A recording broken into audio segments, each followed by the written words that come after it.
Assalamualaikum warahmatullahi wabarakatuh.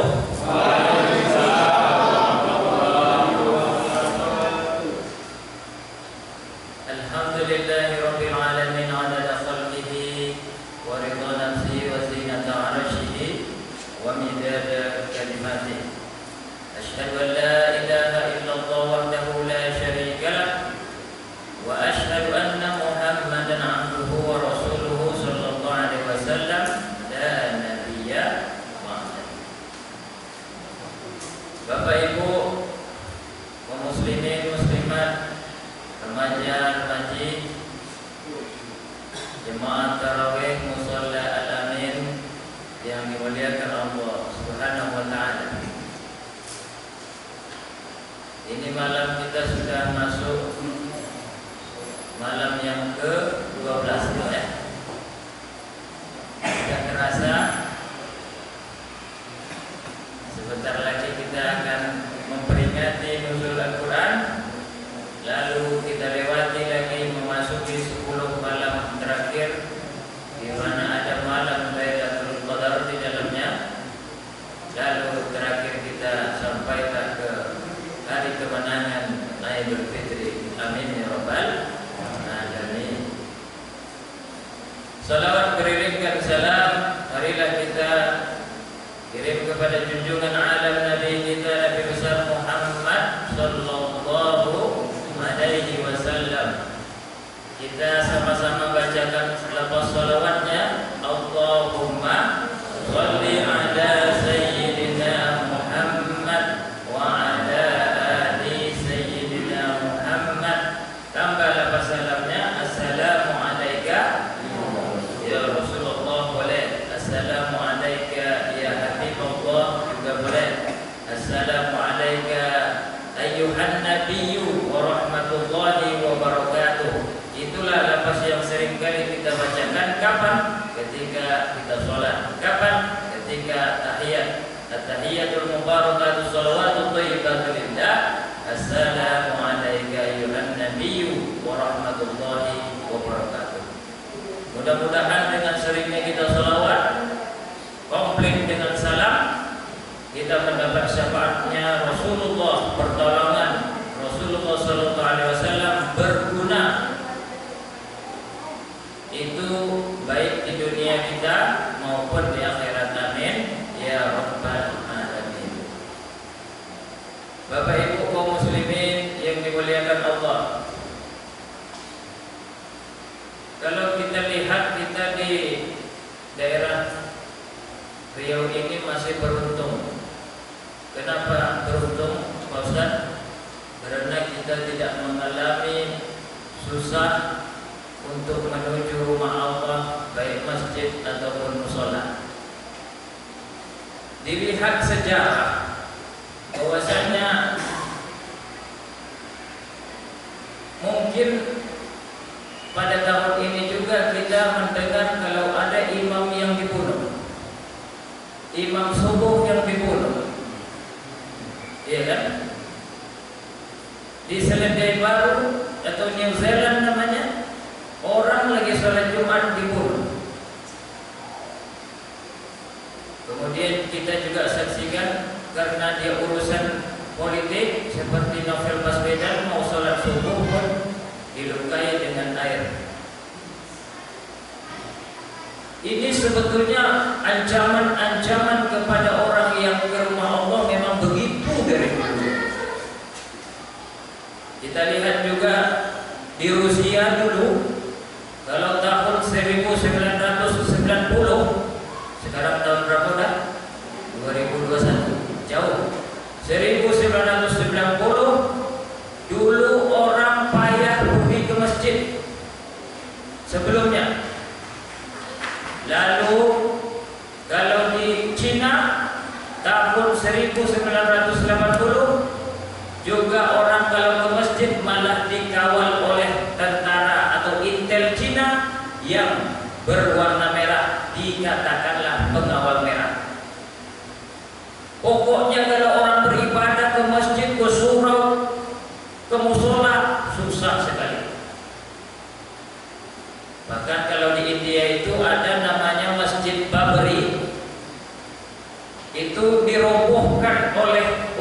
pintu India gara-gara juga permasalahan kenegaraan atau politik. Ketika itu Perdana Menterinya ingin menjadi Perdana Menteri, kemudian ia gulingkan atau lengserkan Perdana Menteri yang sebelumnya, padahal Perdana Menteri yang sebelumnya juga membela umat Islam yang ada di India. Akhirnya masjid itu hancur, padahal masjid itu sudah berdiri tegak pada tahun 1500-an. Jadi banyak kesusahan-kesusahan yang dilanda oleh umat dalam menghadapi masjid. Tapi dipesanlah oleh ulama kita namanya Muhammad Nasir. Apa kata Muhammad Nasir? Jika masjid masih berurat tunggang di kalangan jemaah, di kalangan kita ini dan umat, bagaimanapun badai topan melanda, bagaimanapun gelombang samudra luas ingin menimpa, masjid tetap akan berdiri tegak karena masih berada di hati umat. Oleh karena itu dijelaskan pula di dalam surat At-Taubah, A'udzubillahi minasyaitonirrajim. Ini kalau surat At-Taubah, Pak, ini nggak boleh dibaca dengan bismillah. Makanya kalau nanti tadarus mau mulai surat At-Taubah ya, dia ada 129 surat kalau nggak salah saya. Itu jangan memulai dengan baca bismillah. Kalau surat lain boleh. Kalau surat Al-Baqarah kita mau baca ayat kursi bismillah dulu, baru Allahu la ilaha illa huwal hayyul qayyum, Allahu la ilaha illa huwal hayyul qayyum, boleh. Kalau kita mau baca surat Ali Imran juga boleh diawali dengan bismillah. Surat An-Nisa boleh. Surat Al-Kahfi di tengah-tengah kita baca juga boleh dengan bismillah. Tapi kalau At-Taubah surat yang ke-9 di dalam surat Al-Quran ini, jangan coba kita dengan awalkan bismillah. Tapi dengan apa kami baca Pak Ustaz? Bacalah awalnya dengan na'udzubillah, atau lengkapnya ada di dalam tulisan Al-Quran itu. Biasanya Al-Quran yang lama itu ada tulisan na'udzubillah wa rasulihi dan sampai akhirnya. Makanya saya tadi melafazkan a'udzubillahi minasyaitonirrajim.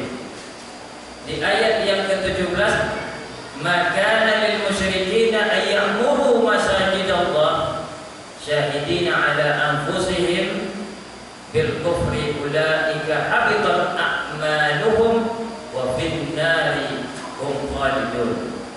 Innama ya'muru masajidallah man amana billahi wal yawmil akhir wa aqama as-salata wa ata az-zakah wa lam yakhsha illa Allah fa 'asa ulaika ay yakunu minal muhtadin. Dikatakan di sini, aku berlindung kepada Allah dari godaan syaitan yang terkutuk. Tidak pantas orang-orang yang musyrik, artinya bukan Islam, memakmurkan masjidnya Allah, padahal mereka mengakui bahwa mereka itu sendiri bahwa mereka kafir. Mereka itu sia-sia perbuatannya. Walaupun ada misalnya orang kafir bangun masjid, orang kafir ngasih Quran, orang kafir misalnya ngasih perbukaan, itu sia-sia aja, dan mereka kekal di dalam neraka. Jadi siapa yang memakmurkan masjid? Disambung dari ayat berikutnya, innama ya'muru masajidallah man amana billahi wal yawmil akhir wa aqama as-salata wa ata az-zakah wa lam yakhsha illallah. Inilah dia orang yang memakmurkan masjid. Sesungguhnya orang yang memakmurkan masjid Allah itu adalah siapa yang beriman, sudah ada iman kepada Allah dan juga hari akhir. Kalaulah kita ditanyakan, saudara percaya hari akhir? Percaya. Saudara percaya hari nanti setelah Anda meninggal? Percaya. Saudara percaya kepada hari pembalasan? Percaya. Kalaulah sudah percaya kita adanya hari ini, maka mestinya kita hidup tidaklah semau semau-maunya kita, atau bahasa Jawanya saenake dhewe. Wa aqama shalah, mendirikan salat, wa atas zakat, membayar zakat. Insyaallah nanti kita di 10 akhir Ramadan sibuk tuh bayar zakat fitrah. Ada juga mungkin di sini panitia ambil zakat atau gabung sama masjid ya Pak ya. Boleh juga untuk bayar zakat mal. Ini boleh di masjid. Walam yakhsha illallah, dan orang-orang yang tidak takut kecuali kepada Allah. Wa asa ulaika ayyakunu minal muhtadin. Itulah sebetulnya orang yang mendapat petunjuk. Mendapat petunjuk berarti dia bisa berjalan. Orang kalau tahu jalan petunjuk untuk ke mushola, tahu jalan ke mushola, nggak perlu pakai Google Map. Orang misalnya tahu petunjuk jalan untuk supaya dia hatinya terang, tahu dia. Dibacanya Quran, nggak perlu baca-baca dunia maya. Orang kalau tahu dia petunjuk untuk supaya menyelesaikan solusi pikirannya, skripsinya belum selesai, masalah hutangnya belum selesai, maka tahu arahnya kemana. Nggak perlu dia kadang-kadang pergi ke dukun. Ini maksudnya termasuk orang-orang yang memakmurkan masjid. Oleh karena itu Rasulullah SAW pernah kehilangan seorang pemuda atau wanita yang kulitnya hitam. Ia selalu membersihkan masjid. Lalu ditanya oleh Rasulullah, mana orang itu? Lalu dijawab oleh masyarakat, ternyata orang itu sudah meninggal. Apa kata Rasul? Kenapa tidak kabarkan kepada saya, kata Rasul? Lalu ditambah pula oleh sahabat Nabi, yaitu Abu Hurairah. Mereka meremehkan kedudukan itu, maksudnya kedudukan orang yang membersihkan kulit hitam itu. Lalu apa kata Nabi? Kalau begitu tunjukkan mana kuburannya. Lalu ditunjukkanlah oleh masyarakat. Kemudian Nabi sampai di kuburannya, sholatlah Nabi. Sholat di sini maksudnya mendoakan, mendoakan mayat tadi, orang berkulit hitam yang membersihkan masjid tadi. Lalu apa kata Nabi?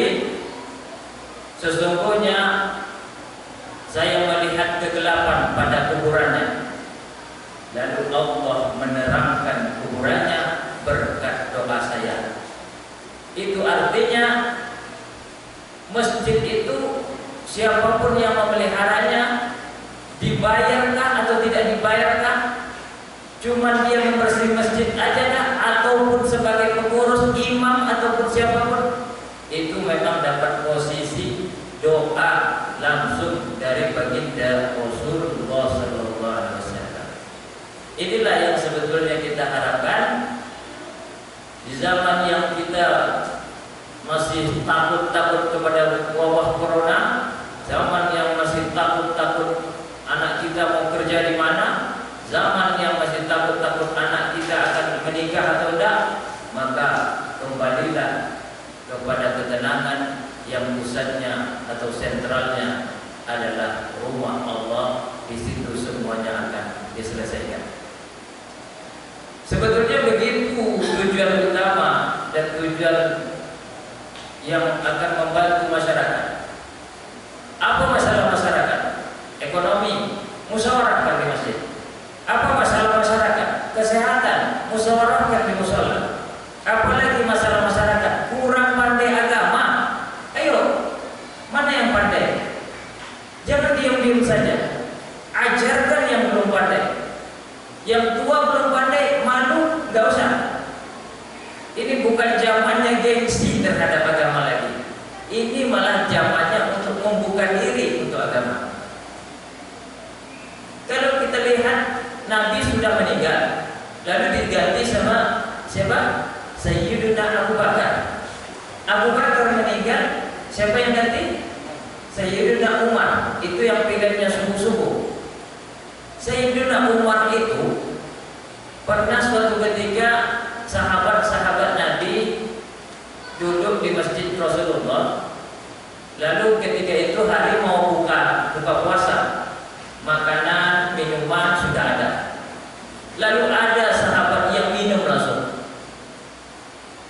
Padahal belum tentu buka atau tidak Ada juga yang makan langsung, belum tentu buka atau tidak.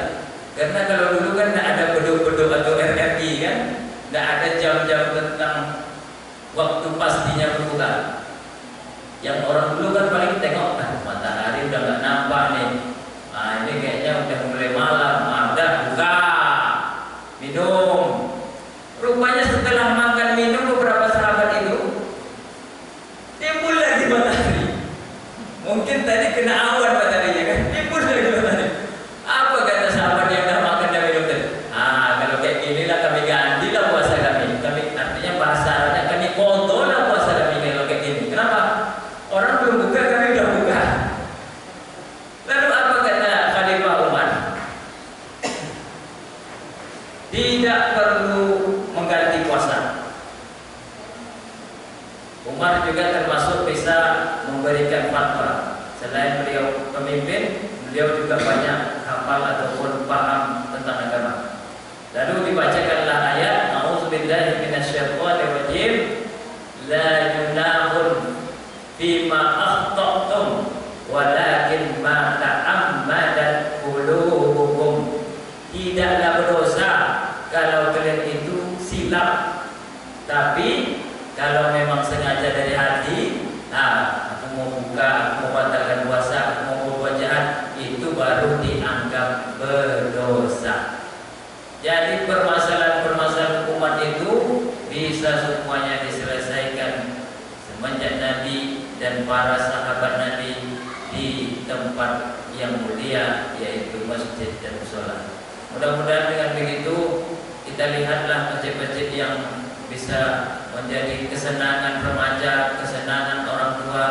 Karena kalau orang tua saja ke masjid, nanti khawatir saya di pintu mushola itu, di pintu masjid itu nanti akan ditulis masjid khusus 50 tahun ke atas. Tapi kan nggak pernah begitu. Tapi faktanya masih begitu. Supaya tidak terjadi begitu, ayolah yang umur 10 tahun, 15 tahun, 20 tahun. Saya pribadi, memang saya dari kecil memang suka ke masjid.